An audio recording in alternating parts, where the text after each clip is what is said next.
رئیس جمهور گویم 2 کرات حاجی است. الحمدلله این خوب از این برای ما خیلی یک سربلندی است. ما همیشه در حق ایشان دعاگو هستیم. ابوجهل بیترین چهره زیبا داشت ظاهرا. ابولهب قدر مقبول و خوشصورت بود، خیلی زیبا. باید بگیم الحاج ابوجهل، چون 37 تا حج کرده بود.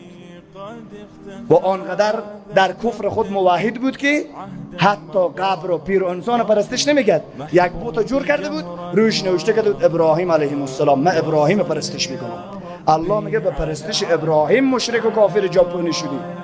در این روز و در آینده تلاشمون بر این باشه که انسانهای فریخته‌ای برای الله متعال باشیم. عبادت الله متعال و بندگی الله متعال لازمهش این هست که عدم بندگی غیر الله رو، یعنی در افتادن همونطوری که ایمان به الله متعال هست. یعنی حکایت رو ببینید در قل یا ایها الکافرون، آیه‌ای که همه ما اون رو حفظ داریم و در همه نمازهامون میخونیم.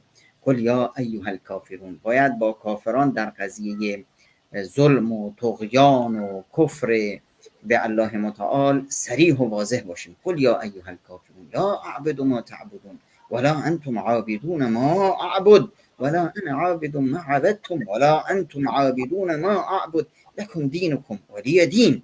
به دین خودمون افتخار بکنیم و به ظلم و ستم و کفر و طغیان ابوالهول هایی که در منطقه هستند و به خصوص ظالم و ستمگری که بر ملت تاجیکستان چیره هست بها ندیم. فکر نکنیم که این کسی هست. ما بندگان الله اکبر هستیم. یعنی این یک خرمگس بیهوده پوچی که هیچ ارزشی نداره و هیچ جایگاهی نه در کنار ملت اسلام داره و نه در پیشگاه ملت تاجیک.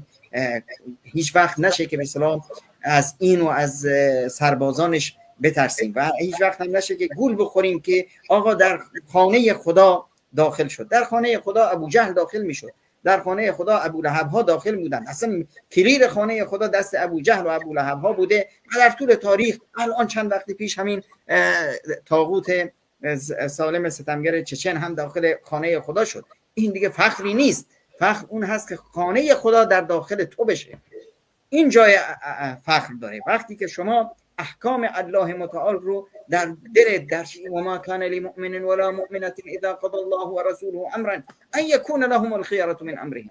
وقتی که شما به این مرحله برسی که برای خودت هیچ اختیاری نداری، اگر امر از جانب الله و رسولش اومد اون رو انتخاب میکنی.